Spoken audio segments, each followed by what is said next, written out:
Welcome to the Mad Scientist Podcast. I'm your host, Chris Cogswell, the previously mentioned Mad Scientist.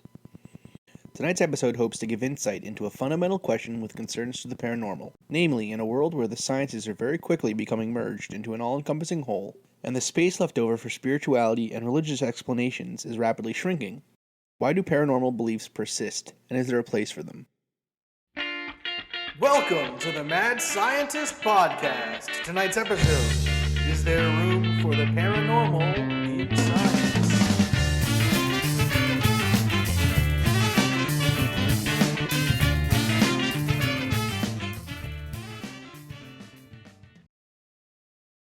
Does the paranormal have a place in the modern world?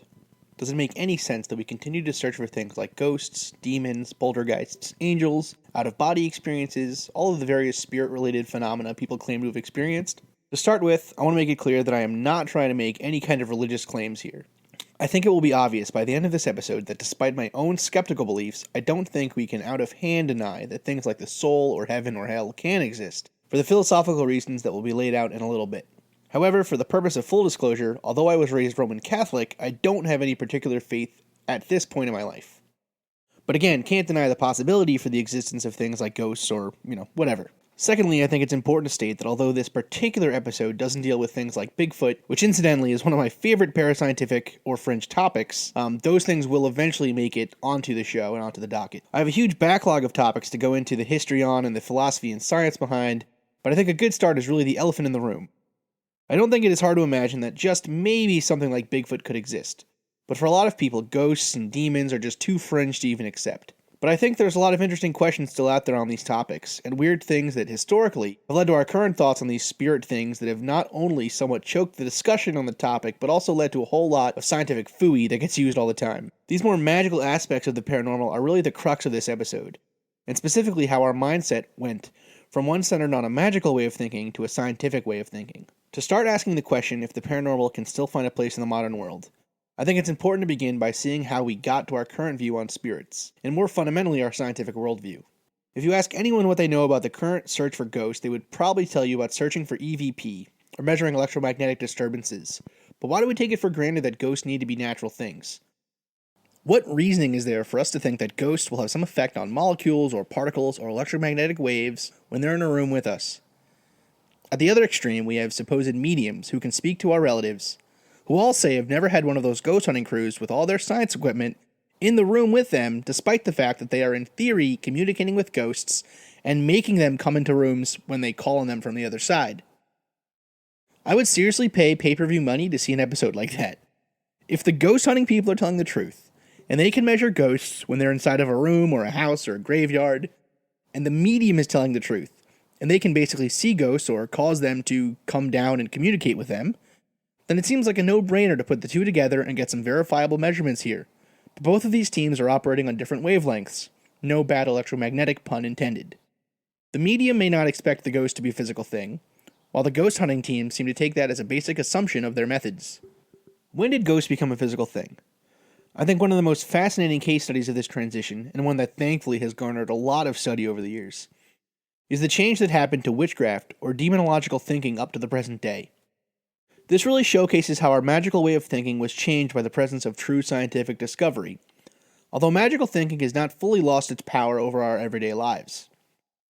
Besides things like podcasts on ghosts and TV shows about mediums, we see leftovers of our magical worldview every day. One thing that has become fetishized recently has been where our food comes from, as opposed to what they are. Which is something that is maybe not fully a magical view, but clearly this idea of the providence of a thing affecting the qualities of the thing is a very kind of holdover from magical times. For instance, despite the fact that two tomatoes, A and B, are completely identical on a molecular and genetic level, the fact that tomato A is grown in an open field, while B was grown in a factory farm indoors, will leave a lot of people to choose tomato A whenever possible. Despite the fact that the two things are identical, we still choose A because the history of the object matters to us for some reason. Although rationally it has no effect, in our minds we still want one that has the sheen of a more natural providence, because we just sort of feel that tomato A is more trustworthy. So tomatoes aside, Witchcraft and magical thinking go hand in hand, and we can track our change from magical to scientific worldviews through the changes in witchcraft prosecution and thoughts on the topic. Witchcraft has always sort of been part of European culture, with folk magicians or cunning folk providing healing and other sorts of help in local villages and towns.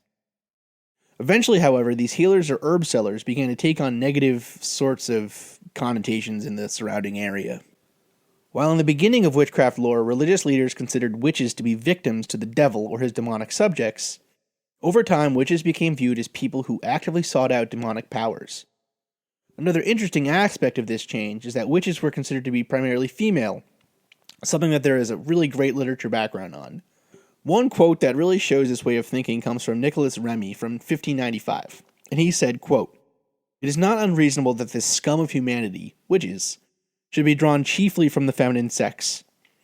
So, pretty crazy. Clearly Mr. Remy did not like females in particular.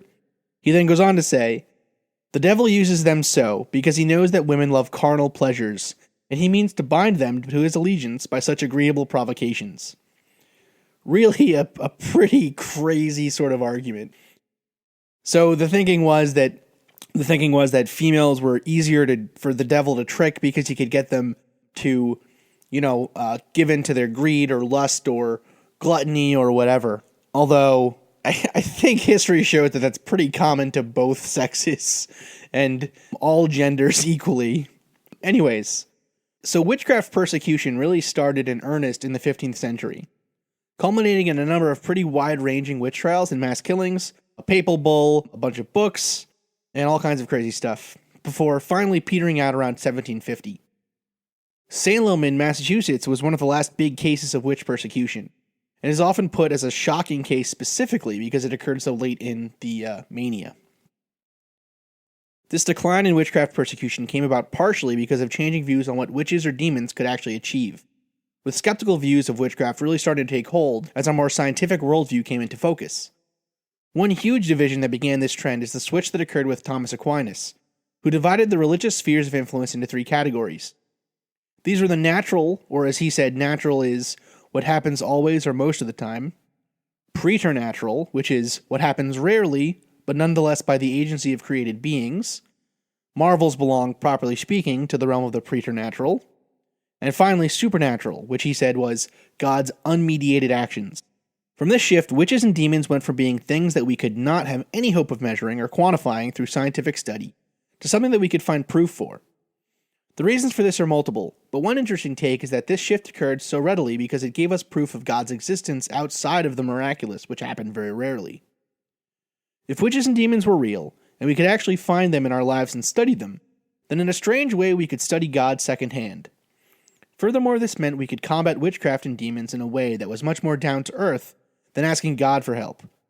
Instead, we could act against demons as human beings ourselves, and thereby have some mode of control over something that previously was considered truly supernatural.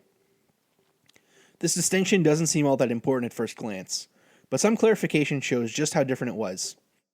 Lorraine Daston has said that although demons, astral intelligences, and other spirits might manipulate natural causes with superhuman dexterity and thereby work marvels, as mere creatures they could never transcend from the preternatural to the supernatural and work genuine miracles. This means that preternatural things are almost trickery, like a fake miracle that we cannot really understand as being different from the work of God at first glance, but after careful study will show itself to be actually caused by natural but uncommon things. So while before witches were thought to actively cause the death of cattle by magically inducing them to die, now witches were taught how to brew potions by their demonic guides that when given to the cows cause them to become sick. Demons went from being something we could not study to something that science could be applied to. And with this new application, demons and ghosts and witches lost some of their credibility as ideas. As Daston says again, to simplify the historical sequence somewhat, first, preternatural phenomena were demonized and thereby incidentally naturalized. Then the demons were deleted, leaving only the natural cases. This slow shift from a purely magical explanation for witchcraft to a preternatural explanation to a fully natural explanation for the observed phenomena attributed to witches and subsequent deletion of witches from the natural world completely is the same sort of path that all magical ways of thinking take before they disappear. As science moves ever forward, the place for magic shrinks until all that is left is the phenomena which magic was initially used to explain, and a shiny new scientific explanation for the same way of thinking. And you can see that even today we are in this same position with things like ghosts. No one seeks for ghosts by invoking magical rituals. Instead, we look for them with EMF detectors and thermal cameras. Ghosts have become a set of observable, quantifiable variables that we can look for, and it isn't hard to see how in a century or so we will look back at our search for ghosts and realize that maybe these things we called ghosts were really just electrical disturbances or infrasound or any other scientifically explainable phenomena. So where does this leave us with the paranormal? Does the search for ghosts have to go the way of the search of witches? I don't think so.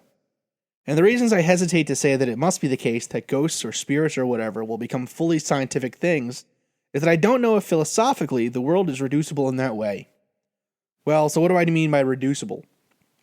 Reductionism is a philosophical idea whereby more complex systems, in this case scientific systems, can be explained by the properties of the less complex systems that they are made up of. So if everything in the universe is made up of subatomic particles, and we know how subatomic particles behave, the reductionist argument is that we should be able to, with enough computational power and time, describe chemical and biological phenomena by the interaction of these subatomic particles. However, clearly this argument falls short in a number of important ways. One of my favorite philosophical arguments, both because when I tell people at parties that I have a philosophy degree, they always bring it up, and because of just how powerfully instructive it is in this case, is that of color. At the bulk level, atoms that come together into a molecule, and then molecules which come together into macroscopic items will have some color that we can detect with our eyes. However, where does the color of these items end? If I took a piece of aluminum and kept breaking up the piece into smaller and smaller pieces, would I eventually come to a point where the color of the aluminum is no longer observed? What if I broke it up into individual aluminum atoms, into electrons, protons, and neutrons? In this case, it may be that color of the bulk item seems to not be a property of the individual pieces that make up the bulk item. This sort of property is known as an emergent property. A great quote on this topic is by J.S. Mill, and kind of gives some idea of how it applies to the sciences. All organized bodies are composed of parts, similar to those composing inorganic nature, and which have even themselves existed in an inorganic state. But the phenomena of life, which results from the juxtaposition of those parts in a certain manner, bear no analogy to any of the effects which would be produced by the action of the component substances considered as mere physical agents. To whatever degree we might imagine our knowledge of the properties of the several ingredients of a living body to be extended and perfected, it is certain that no mere summing up of the separate actions of those elements will ever amount to the action of the living body itself.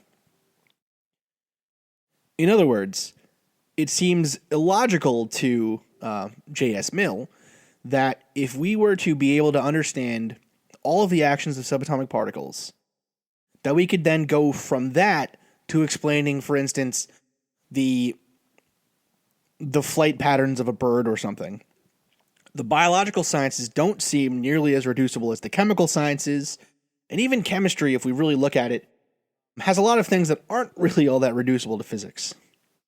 So while color as an emergent property is interesting, the most important application of this sort of argument for this discussion is to that of consciousness as an emergent property of the brain. Consciousness is what many of us would consider to be that thing that is most closely associated with the soul. If ghosts exist, if demons are out there, we imagine that they are probably something that has a consciousness, or maybe is that consciousness free of the physical body. But that only works if consciousness is not connected ultimately to the brain itself. In this idea, consciousness would need to be fully separated from the brain. It is not even an emergent property, but a secondary sort of thing that exists on its own. An interesting quote on this dilemma is given by Eliezer S. Yudkowsky, an AI theorist. He says that, quote, "Part of the rationalist ethos is binding yourself emotionally to an absolutely lawful reductionist universe, a universe containing no ontologically basic mental things such as souls or magic, and pouring all your hope and all your care into that merely real universe and its possibilities without disappointment." While I can't say anything about the soul as its own sort of thing, I think that the question of whether or not consciousness can be explained through reductionist arguments is very much still unanswered. The mind cannot be reduced to the body, and so the mind-body problem is very obviously still a real issue for scientists and philosophers. And it is this unknown that still leaves room for the paranormal. Could ghosts feasibly exist? Could the mind not be completely wired to the body, but instead act as an emergent property? or even as its own fundamentally different sort of thing? I think an argument could be made that yes, maybe that is possible. There isn't really anything to completely stop that from being the case. So although our search for ghosts currently relies on physical testing, maybe that is a completely failed endeavor. If the mind or soul is linked to the body through a material sort of reduction, so that the soul can be detected with an EMF reader, then there is reason to think that perhaps it is only an emergent property, and so cannot be separated from the brain at all. If, however, the soul is its own sort of thing, then maybe measuring it is not possible at all, since it is of a different kind entirely from the physical universe. In either case, we lose at least one science fiction fantasy. If the mind is an emergent property of the brain, then we can have androids, but maybe no ghosts. If, however, the mind is separate from the body completely, then perhaps we can have androids but can continue to look for ghosts in haunted houses and graveyards. This show would not have been possible without the help of the crew at Astonishing Legends, who not only gave me the first insight into their process, but also the encouragement to start something of my own. I highly suggest you give them a listen. They were the impetus to start this whole thing up, and really one of the best podcasts around. For questions or concerns, please reach out to me on Tumblr, WordPress, or email at themadscientistpodcast@gmail.com. Next week's episode will focus on the pyramids of Giza and pyramid theory in general. Going into the math and the pyramid power theory and all that good triangular stuff. Until next time.